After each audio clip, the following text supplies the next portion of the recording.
Bismillahirrahmanirrahim. Assalamualaikum warahmatullahi taala wabarakatuh. Alhamdulillahi rabbil alamin.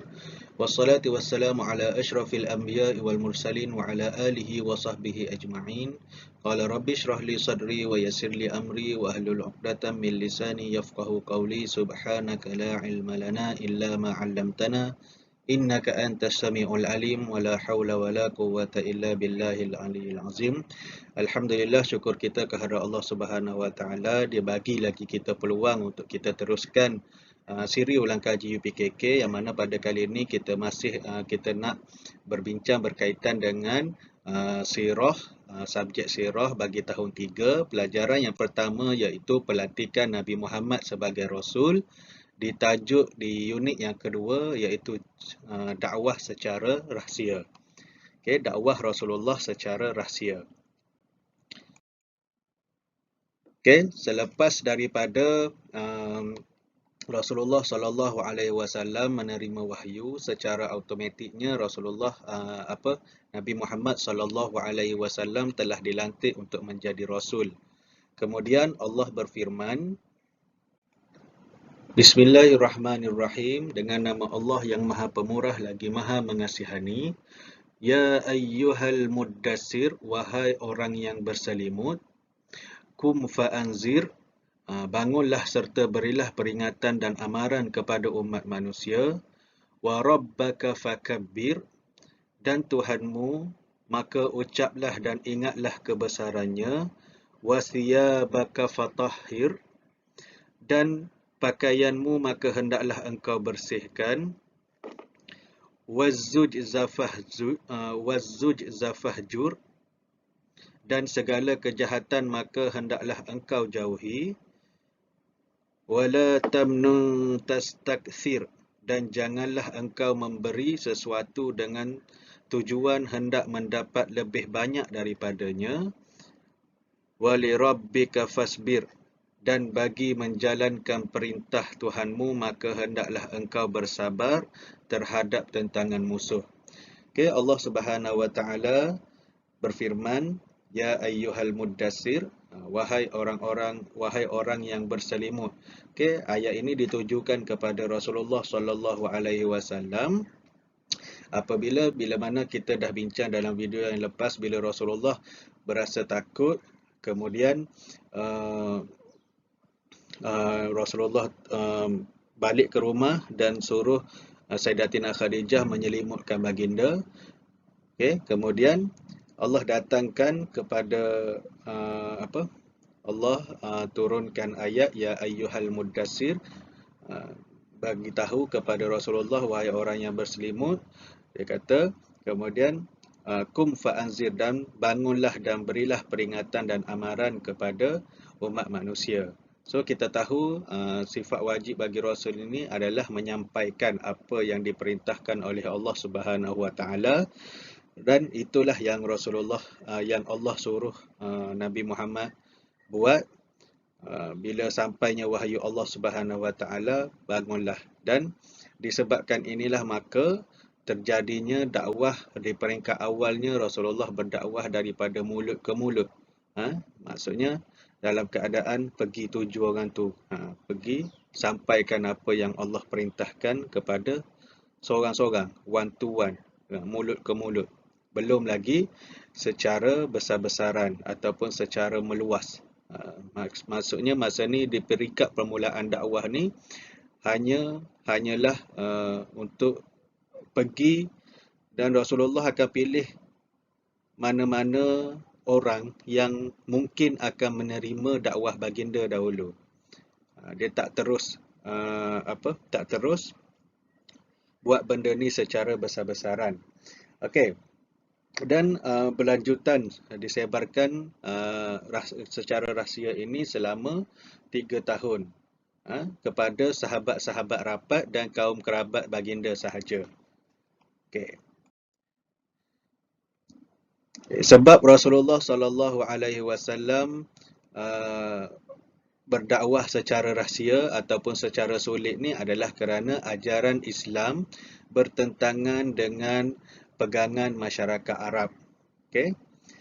Di peringkat permulaan, bila kita nak kenalkan sesuatu yang baru, orang susah nak terima. So Rasulullah SAW tahu bahawasanya ajaran yang baru ni, ajaran Islam ni, walaupun ianya benar, ianya agama yang suci, tetapi bertentangan dengan apa yang telah diamalkan sejak turun-temurun oleh masyarakat Arab. So Rasulullah hold dulu, buat dulu secara rahsia, pergi jumpa dengan sahabat-sahabat rapat baginda, kemudian jumpa dengan kaum kerabat baginda untuk menceritakan tentang ajaran Islam ini. Okey. Itu yang pertama. Kemudian tidak dapat dikesan oleh kaum Quraisy. Okey, bila berdakwah ataupun bila menyebarkan tentang Islam ini secara rahsia, maka orang kaum Quraisy yang selama ni menyembah berhala, dia orang tak dapat detect yang Rasulullah ataupun Nabi Muhammad telah membawa satu ajaran yang baru, telah membawa satu agama yang baru, iaitu agama Allah Subhanahu Wa Taala. Okey, Islam. Okey, kemudian sebab yang ketiga adalah mengelak penentangan terbuka daripada masyarakat Quraisy. Okey, kalau terus sahaja Rasulullah buat secara terbuka, maka mungkin akan ditentang dengan hebat oleh orang Quraisy.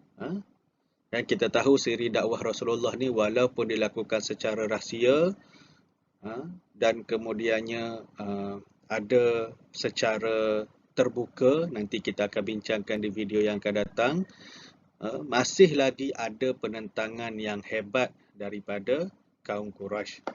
Okey, seterusnya golongan awal yang memeluk Islam.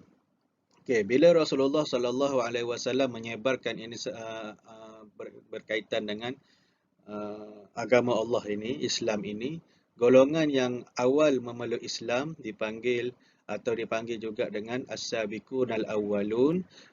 Kita bagi contohnya kat sini ada 4 individu, iaitu di kalangan wanita ialah isteri Rasulullah sendiri, Khadijah binti Khuwailid. Kemudian di kalangan lelaki, maksudnya orang lelaki yang pertama memeluk Islam adalah Abu Bakar As-Siddiq. Di kalangan kanak-kanak ialah Ali bin Abi Talib. Di kalangan hamba ialah Zaid bin Harisah. Mereka inilah antara orang-orang yang pertama yang memeluk Islam. Dan ramai lagi lah, antaranya termasuk juga dalam golongan yang awal memeluk Islam ni, seperti Uthman bin Affan, Abdurrahman bin Auf, Sa'ad bin Abi Waqqas, Talhah bin Ubaidillah, dan Al-Arqam bin Abi Al-Arqam, iaitu semuanya adalah sahabat-sahabat Rasulullah SAW dan kaum kerabat baginda. Okey, seterusnya seruan baginda. Okey, Rasulullah SAW pada peringkat awalnya dia menyeru kepada sahabat-sahabatnya supaya beribadah kepada Allah ataupun mentauhidkan Allah Subhanahu Wa Taala. Yakin bahawasanya Allah Subhanahu Wa Taala itu ialah Tuhan yang patut disembah, tiada yang lain melainkan Allah Subhanahu Wa Taala sahaja. Itu seruan baginda yang pertama. Kemudian Rasulullah juga menyeru kepada sahabat-sahabat dia pada peringkat awal ni, pada peringkat dakwah secara rahsia ni, supaya bersikap lemah lembut sesama manusia, dan bersatu padu dan hentikan peperangan sesama kaum ataupun dengan kabilah-kabilah yang lain. Okey, dan dakwah ini disebarkan di rumah Rasulullah SAW sendiri. Lepas tu bila semakin ramai orang yang memeluk Islam, sahabat-sahabat yang memeluk Islam, maka tempat penyebaran ilmu ataupun tempat Rasulullah mengajar sahabat-sahabat dia ni, lebih kurang 30 ke 40 orang ni, bila dah ramai macam tu, berpindah pula ke rumah Al-Arqam bin Abi Al-Arqam. Kita dah bincangkan berkaitan dengan rumah Al-Arqam bin Abi Al-Arqam ni. Dia berdekatan dengan Masjidil Haram, dan di situlah tempat Rasulullah SAW menyebarkan ilmu di peringkat awal. Okey.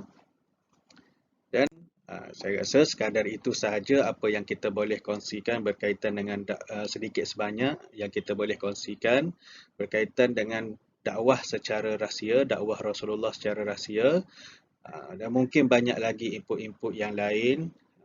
Boleh banyakkan pembacaan yang lain untuk menambahkan lagi orang kata ilmu pengetahuan berkaitan dengan sejarah dan sirah Rasulullah sallallahu alaihi wasallam. Dan saya mohon maaf sekiranya ada kesalahan dan kesilapan. Segala yang baik itu adalah datangnya daripada Allah Subhanahu Wa Taala, dan segala kekurangan itu adalah kelemahan diri saya sendiri. Semoga video ini bermanfaat untuk semua. Wallahu a'lam bishawab. Assalamualaikum warahmatullahi taala wabarakatuh.